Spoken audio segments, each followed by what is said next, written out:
Welcome to sharing experience.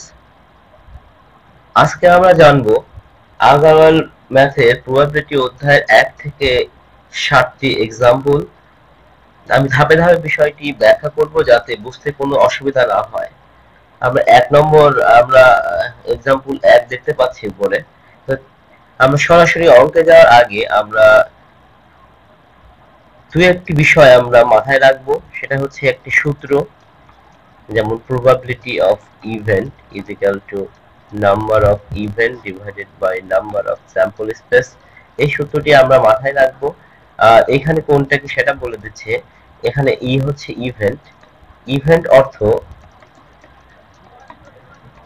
কন্ডিশনের মধ্যে, অর্থাৎ প্রশ্নে যা চাওয়া হবে যেগুলো শর্তের মধ্যে পড়ে সেগুলোই হচ্ছে ইভেন্ট।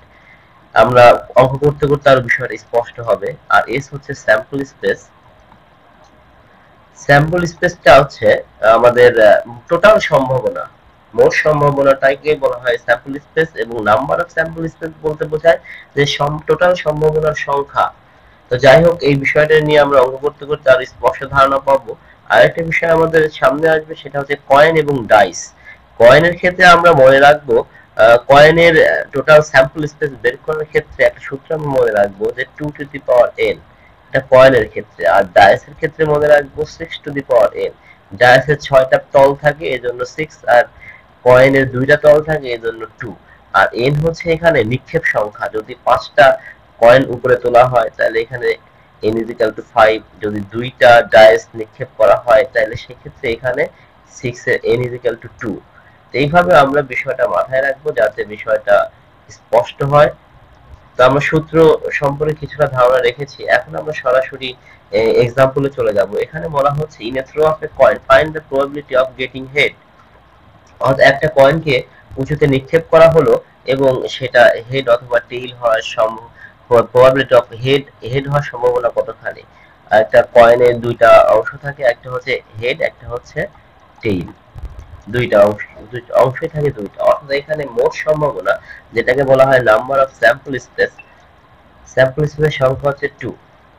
তাহলে এখন এইখানে কিন্তু আমরা নাম্বার অফ স্যাম্পল স্পেস পেয়ে গেলাম। তাছাড়া আমাদের যে সূত্রটা হচ্ছে 2 টু দি পাওয়ার n। এখানে কয়েনের সংখ্যা হচ্ছে 1, এখানে কিন্তু তাহলে আমাদের 2 আসবে, সেই হিসাবেও 2। আর এখানে আছে হেড এন্ড টেইল। তাহলে এখন এখানে বলা হচ্ছে যে প্রবাবিলিটি অফ ইভেন্ট সূত্র দিয়ে আমরা করি যে হচ্ছে আমাদের হেড হওয়ার সম্ভাবনা কতখানি। হেড আছে একটা, আর টোটাল সম্ভাবনা আমাদের দুইটা, মানে number of event divided by number of sample space. এই হচ্ছে আমাদের এক নম্বর অঙ্ক ইসের। আশা করি সবাই বুঝতে পারছো। এখন আমরা চলে যাব দ্বিতীয় নম্বর ম্যাথে।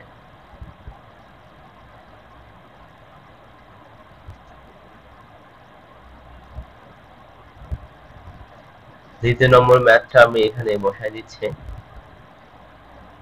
এখানে দ্বিতীয় নম্বর ম্যাথে বলতেছে two unbiased coins are tossed, what is the probability of getting at most one head. অর্থাৎ দুইটা কয়েনকে আমরা নিক্ষেপ করলাম এবং দুইটা কয়েনের মধ্যে মানে কোন একটা হেড করে থাকবে, মানে দুইটা কয়েনের মধ্যে একটা অ্যাটলিস্ট হেড থাকবে, এরকম সংখ্যা কয়টা।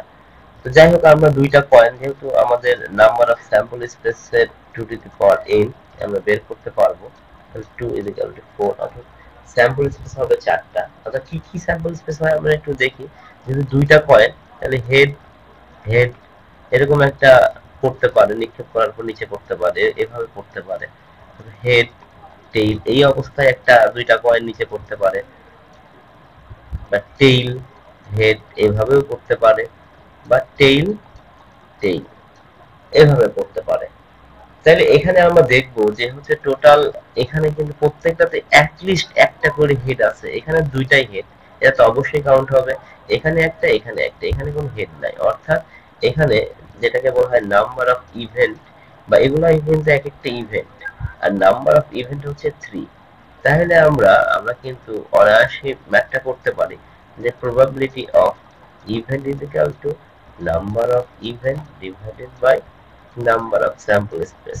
আমি কিন্তু বিস্তারিত ব্যাখ্যা করতেছি, চাইলে অনেক সহজেই করতে পারতাম, শর্টকাট করতে পারতাম, কিন্তু একদম তোমাদের বোঝার সুবিধার্থে একদম ডিটেলসে করতেছি।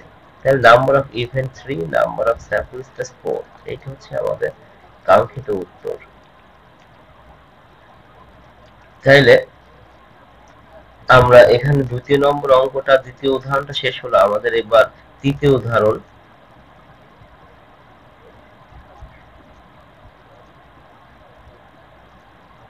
তৃতীয় উদাহরণটা আমি এখানে বসাই দিব। এখানে বলা হচ্ছে an unbiased dice toss, find the probability of getting a multiple of 3. multiple of 3, multiple তোমরা নিশ্চয়ই জানো, তারপর আমি সংক্ষেপে বলি 3 এর মাল্টিপল। 3 এর মাল্টিপল হচ্ছে 3 থেকে বড় হবে এবং 3 দ্বারা বিভাজ্য হবে, অর্থাৎ 3, 6, 9, 12, 15 এইরকম। এটাই হচ্ছে মাল্টিপল বা গুণিতক, 3 এর গুণিতক এইগুলা। আচ্ছা, আমরা এখন প্রশ্নে চলে যাই। এখানে ডাই নিক্ষেপ করা হয়েছে, অর্থাৎ 6টা তল যেটা থাকে সেটা। ডাই কি কি থাকে? 1, 2, 3, 4, 5, 6, এইভাবে কিন্তু প্রত্যেকটা তলে একটা একটা এরকম করে কিন্তু সংখ্যা থাকে। সেই ক্ষেত্রে আমরা তাহলে এখানে বলতে find the problem getting of multiple, 3 এর গুণিতক হবে এমন সংখ্যা কয়টা আছে। এখানে আমরা দেখতে পাচ্ছি 3 এর গুণিতক আছে 3 আর 6, অর্থাৎ 2টা। তাহলে এই সংখ্যা, এটারই সম্ভাবনা কতখানি বলতেছে। তো সম্ভাবনার উত্তর হচ্ছে, এটাই হচ্ছে সম্ভাবনার উত্তর কি আমাদের, probability of event is equal to number of event divided by number of sample space. Number of event আমাদের এখানে 2 পেয়েছি, নাম্বার অফ স্যাম্পল স্পেস কত, ডাইসের ক্ষেত্রে 6 to the power n, 6 n এর মান 1, 6, অথবা এই যে আমরা এখানে করলাম, এখান থেকে আমরা বের করতে পারি 1 2 3 4 5 6, অর্থাৎ 2/6 ইকুয়াল টু 1/3। এর পরের প্রশ্নে আমরা চলে যাব। এর পরের প্রশ্ন, এটা আমরা আগে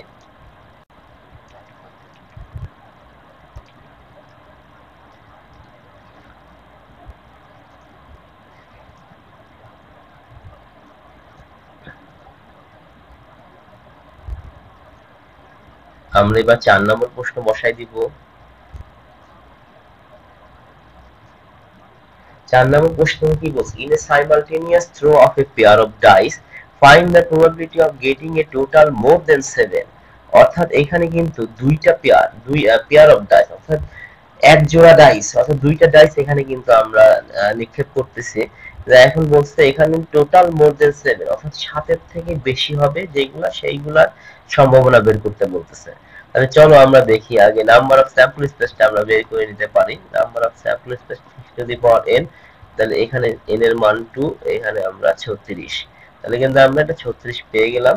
আচ্ছা, এখন আমরা ইভেন্ট বের করব। দেখো আমরা ইভেন্ট হচ্ছে, ইভেন্ট বের করে, ইভেন্ট কিন্তু নাম্বার অফ স্যাম্পল স্পেস 36টা, কিন্তু এখন এখানে বলা হচ্ছে যে 7 থেকে বড়। আচ্ছা, আমরা এইভাবে করতে পারি 1 2 3 4 5 6, যার যেহেতু 2টা, 3 4 5 6, এইভাবে আমরা বের করতে পারি। দেখো এখানে কিন্তু প্রত্যেকটা যোগফল 7 থেকে বড় হবে। দেখো 1 6, এর সাথে 6 যোগ দিই তাও কিন্তু আমাদের হবে না, অর্থাৎ 1 আমাদের অটোমেটিক্যালি বাদ দিতে হবে। এরপরে আমরা দেখো, আমাদের যদি দেখি 2 দিয়ে দেখি 2 আর 5 যোগ করে 7 হবে না, তাহলে 2 আর 6 মিনিমাম নিতে হবে, এখান থেকে শুরু করতে হবে। এটাকে কিন্তু ঘুরাই আবার 6 2 লেখা যায়, এটাও নিতে হবে। এরপরে 2 এর কাজ শেষ হয়ে গেল আমাদের। এবার কিন্তু 3 এর কাজ। 3 দিয়ে দেখো 3 আর 5, বা 5 3, এটা একটা নিলাম। তারপরে 3 আর 5, এবার 3 6 নিতে পারি আমরা, 3 6, আর একটা হচ্ছে 6 3। তাহলে 3 এর কাজটা আমরা শেষ করলাম। এবার আমরা 4 নেই। দেখো 4 4 কিন্তু নিজেই দুটা, এই 4 আর 4 দুটা পড়লে পরে কিন্তু অটোমেটিক্যালি 8 হয়ে যাবে, এটা একটা হবে। 4 আর 5 9 হতে পারে, এটাও 5 4 আমরা ঘুরাই লিখে দেই। আচ্ছা, তারপর 4 আর 6, এটা একটা হলো। তারপরে এটাকে ঘুরায় লেখা যেতে পারে 6 আর 4, এটা একটা হলো। তাহলে 4 এর কাজ কিন্তু আমরা শেষ করলাম। এরপরে আমরা দেখো 5 দিয়ে আমরা কাজ শুরু করব। 5 দিয়ে কি করতে পারি, 4 কিন্তু আমরা ধরতে পারবো না, নিচের সংখ্যা নিতে পারবো না আমরা। সবসময় যেহেতু 4 এর কাজ অলরেডি শেষ, সুতরাং 5 4 নিব না, তা হবে না। 5 4 অলরেডি নেওয়া আছে, তাহলে আমাদের 5 5 এটা একটা হবে, আর হচ্ছে 5 6 এটা কি আবার কিন্তু ঘুরায় লেখা যাবে 6 5, তাহলে 5 এর কাজও আমাদের শেষ। এখন শুধু বাঁচে 6 আর 6। এখন দেখো বন্ধুরা, ছোট্ট বন্ধুরা তোমরা দেখো এখন এখানে টোটাল কয়টা হলো আমাদের, 1 2 3 4 5 6 7 8 9 10 11 12 13 14 15, 15টা। এই 15টা কিন্তু আমাদের 15টা যদি দুটা ডাইস যদি আমাদের খেলা হয়, সেই ক্ষেত্রে কিন্তু যদি এরকম এরকম ভাবে পড়ে প্রত্যেকটাই কিন্তু 7 থেকে যোগফল বড় হচ্ছে, 15টা কিন্তু আমরা টোটাল পেয়েছি। অর্থাৎ এখানে ইভেন্ট হচ্ছে, নাম্বার অফ ইভেন্ট হচ্ছে 15। তাহলে আমরা কিন্তু এখান থেকে করতে পারি 15। কিভাবে করতে পারি দেখো, তাহলে এখানে হচ্ছে তাহলে probability of event is equal to number of event আমাদের 15 বের হয়েছে, আর হচ্ছে স্যাম্পল স্পেস আমাদের 36। তাহলে এটাকে আমরা যদি কাটাকাটি করি, বা এখানে কত হয়, 3 দিয়ে কাটলে পরে 3 5 15, আর হচ্ছে 3 12 36, 5/12। এই হচ্ছে আমাদের 4 নম্বর অঙ্কটা গেল। তাহলে এইবার আমরা 5 নম্বর ম্যাথটা বসাবো।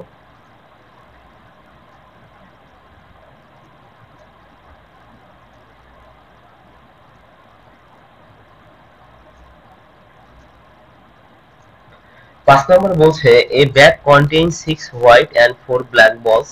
2 balls are down at random. Find the probability that they are the same color. এখানে বলা হচ্ছে যে একটা ব্যাগে 6টা সাদা বল এবং 6টা সাদা বল এবং 4টা কালো বল রয়েছে, এবং 2টা বল ওইখান থেকে র্যান্ডমলি মানে এলোমেলো ভাবে বাছাই করা হয়েছে। এখানে বলছে যে the probability that they are the same color, একই কালার হবে সেরকম দুইটাই যে একই কালার হবে তার সম্ভাবনা কতখানি, অর্থাৎ দুইটা সাদা হতে পারে অথবা দুইটা কালো হতে পারে, এর সম্ভাবনা কতখানি। তো আমরা আগে এখানে কিন্তু দেখো, এখানে কিন্তু একটা বিষয় উঠে আসছে যে বাছাই। এখানে বাছাই মানে আমরা কিন্তু এই ক্ষেত্রে কিন্তু আমরা কম্বিনেশনের সূত্র দিয়ে কিন্তু করতে পারবো। কম্বিনেশনের সূত্র আমরা সবাই জানি যে দল, কমিটি, নির্বাচন, বাছাই প্রভৃতি উল্লেখ থাকলে পরে কিন্তু আমরা কম্বিনেশনের সূত্র ব্যবহার করতে পারি। কম্বিনেশনের সূত্রটা আমরা একটু মনে করাই দিই। NCR is equal to n factorial divided by r factorial n minus r factorial। তাহলে এটা হচ্ছে আমাদের কম্বিনেশনের সূত্র। এই সূত্র কিন্তু আমাদের এখন কাজে লাগবে।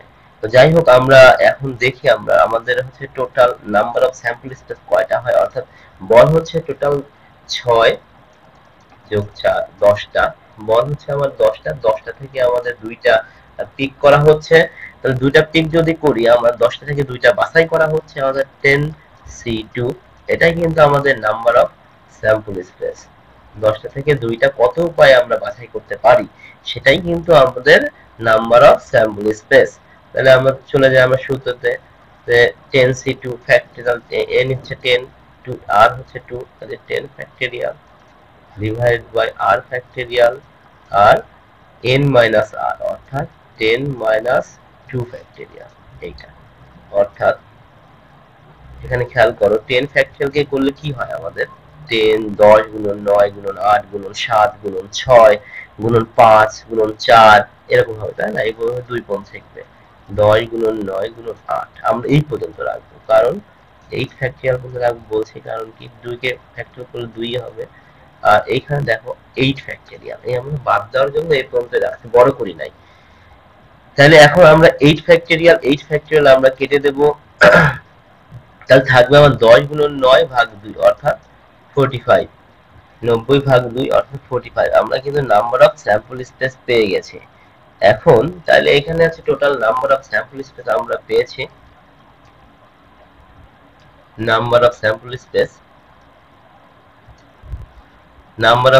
স্পেস আমাদের কত আসলো, যে আমরা তুলে রাখি, নাম্বার অফ স্যাম্পল স্পেস আসছে আমাদের 45। আচ্ছা, তাইলে এখন এখানে হচ্ছে এখন বলা হচ্ছে যে দুইটা সাদা বা দুইটা কালো হওয়ার সম্ভাবনা কতখানি। এখানে দেখো যে দুইটা সাদা হওয়ার সম্ভাবনা কত, 6C2। 6টা থেকে দুইটা কত উপায়ে বের করা যায়, বা বাছাই করা যায়। তাহলে 6C2 আমরা দেখব সাদা বের হবে, এখন দুইটা সাদা বের হবে। তাহলে এখানে আমাদের 6 গুণন 6 থেকে 2 বাদ দিলে পরে 4 হয়, তাহলে 6 গুণন 5 গুণন 4 ফ্যাক্টরিয়াল 4 পর্যন্ত রাখবো।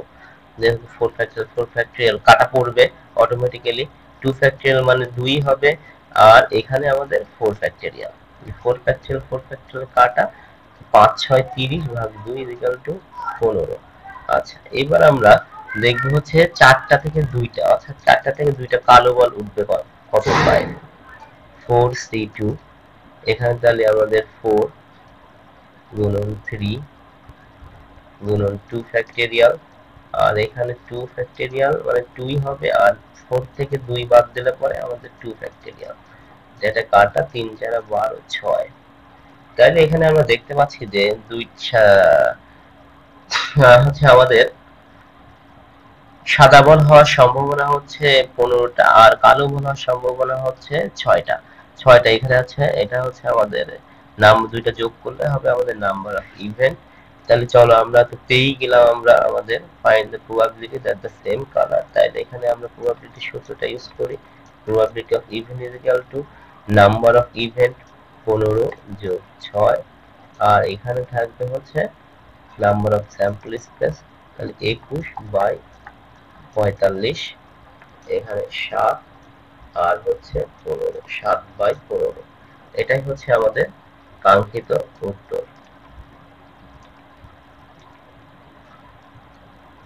তাহলে এখন আমাদের 4 নম্বর অঙ্কটা শেষ, 5 নম্বর অঙ্কটা শেষ হয়েছে।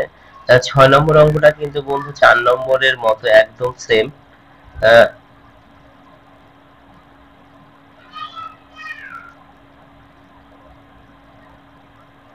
তোমরা একটু ওটা করে নিও, দেখে করে নিও, ওখানে এক্সাম্পল দেওয়া আছে, আশা করি বুঝতে কোনো সমস্যা হবে না। তা আমরা সরাসরি 7 নম্বর অঙ্কে চলে যাব। 7 নম্বর অঙ্কটা কি বলছে, two cars are down at random from a pack of 52 cars, what is the probability that either both are black or both are queens? এখানে 52 কাঠ থেকে 52টা তাস থেকে তোমার দুইটা তাস হচ্ছে বাছাই করে নেওয়া হলো, মানে এলোমেলো হয় বাছাই করে নেওয়া হলে এখন বলছে দুইটাই ব্ল্যাক অথবা দুইটাই কুইন হওয়ার সম্ভাবনা কতখানি। আমরা জানি যে 52টা কার্ডের ভিতরে, তোমরা যদি জেনে থাকো, 52টা কার্ডের ভিতরে 26টা কালো থাকে আর 26টা লাল রঙের থাকে, আর এর ভিতরে 4টা থাকে কুইন, এবং এই 4টা কুইনের ভিতরে কিন্তু দুইটাই কিন্তু কালো থাকে। তো যাই হোক, আমরা এখন বের করব, আমরা চলো সরাসরি সমাধানে চলে যাই। আমাদের নাম্বার অফ স্যাম্পল স্পেস তোমরা বুঝতেই পারছো কি হবে, নাম্বার অফ স্যাম্পল স্পেস হবে হচ্ছে 52 কার্ড থেকে দুইটা কার্ড আমরা তুলবো, অর্থাৎ বাছাই করতে দুইটা কার্ড 52C2। তাহলে এখানে আমরা বের করব 52 গুণন 51 গুণন 50 ফ্যাক্টরিয়াল। 50 ফ্যাক্টরিয়াল রাখলাম, এই যে 52 থেকে 2 বাদ দিলে 50 হবে, ওটা বাদ যাবে। তাহলে এখানে আমাদের 2 ফ্যাক্টরিয়াল মানে 2 হবে, আর হচ্ছে 52 মাইনাস 2 হচ্ছে 50 ফ্যাক্টরিয়াল, এটা বাদ গেল। তাহলে আমাদের থাকতেছে 26 গুণন 51, এটা থাকলো আমাদের কিন্তু নাম্বার অফ স্যাম্পল স্পেস কিন্তু আমরা পেয়ে গেলাম অলরেডি। এখন দেখো যে ব্ল্যাক, দুইটা ব্ল্যাক হওয়ার সম্ভাবনা কতখানি আছে আমরা দেখবো। এবার ব্ল্যাক হওয়ার সম্ভাবনা কতখানি, ব্ল্যাক আছে আমাদের 26টা 26C2, অর্থাৎ 26 গুণন 25 গুণন 24 ফ্যাক্টরিয়াল, আর এইখানে আমাদের থাকবে হচ্ছে 2 গুণন 26 মাইনাস 2 হচ্ছে 24 ফ্যাক্টরিয়াল, এখানে ফ্যাক্টরিয়াল এটা বাদ যাবে। তাহলে 13 গুণন 25, তাহলে 13 গুণন 25 আমাদের যে কালো হওয়ার সম্ভাবনা পেয়েছি। এবার আমাদের কুইন হওয়ার সম্ভাবনা কত, কুইন আছে কয়টা, 4C2, 4টা কুইন। তাহলে আমাদের থাকবে কত, 4 গুণন 3, আর এখানে 2 ফ্যাক্টরিয়াল গুণন 4 থেকে 2 বাদ দিলে 2 ফ্যাক্টরিয়াল, এখানে 2 ফ্যাক্টরিয়াল কাটা যাবে 12 6। আচ্ছা, এখানে একটা জিনিস খেয়াল করে দেখো যে এখানে কিন্তু এই কুইনটা কিন্তু এখানে কালো কুইন কিন্তু দুইটা আছে, এইটা এখানে কিন্তু কালো 26টা, তার মানে কি এই দুইটা কিন্তু মিক্সড হয়ে গেছে, অর্থাৎ এই দুইটা কালো কুইনকে কিন্তু আমাদের বাদ দিতে হবে। অর্থাৎ দুইটা থেকে দুইটা ওঠার সম্ভাবনা কত, 2C2, 2C2 সমান সমান আমরা জানি 1, তাহলে এই 1টাই কিন্তু আমাদের সম্ভাবনা থেকে এটা থেকে বাদ যাবে। তাহলে এখন তাহলে নাম্বার অফ ইভেন্ট যদি আমরা বলি, নাম্বার অফ ইভেন্ট আমাদের বের হবে 15 কালো কত, সরি 13 গুণন 26, 13 গুণন 25 কত হবে? 3 ছাড়া 4 25 100, 325। তাহলে 325 325 যোগ 6 মাইনাস 1 অর্থাৎ 330। এটা হচ্ছে আমাদের নাম্বার অফ ইভেন্ট আমরা পেয়ে গেছি, নাম্বার অফ স্যাম্পল স্পেস আমাদের আগেই আছে। তাহলে আমাদের প্রবাবিলিটি অফ ইভেন্ট, তাহলে প্রবাবিলিটি যেটা আমাদের বের করতে হবে, নাম্বার অফ ইভেন্ট 330 আর হচ্ছে নাম্বার অফ স্যাম্পল স্পেস হচ্ছে 26 গুণন 51, 26 গুণন 51। এটা আমাদের যদি হয়তো ক্যালকুলেশন করলে পরে আমরা কাঙ্ক্ষিত উত্তর পেয়ে যাব, যেটা এক্সাম্পলে রয়েছে। আচ্ছা, এটাই হচ্ছে আমাদের শেষ আগামাল ম্যাথের এই পর্যন্তই, আমাদের 2019 সাল এডিশন অনুসারে এই পর্যন্তই আছে। তো যাই হোক, আশা করি তোমাদের ব্যাপারটা একদম ক্লিয়ার হয়ে গেছে, অনেকটা সহজ হয়ে গেছে। তো সামনে আমরা এক্সাম্পলের পরবর্তীতে যে এক্সারসাইজ গুলো আছে ওইগুলো আমরা করব। তোমরা যদি আরো বিষয়গুলো নিয়ে আরো জানতে চাও বা দেখতে চাও, এই চ্যানেলটি সাবস্ক্রাইব করে রাখো, পরবর্তীতে তোমরা অবশ্যই ভিডিওটি পাবে। তো ভালো থেকো বন্ধুরা, সবাই ভালো থেকো, খুব ভালো থেকো, সবাইকে আল্লাহ হাফেজ।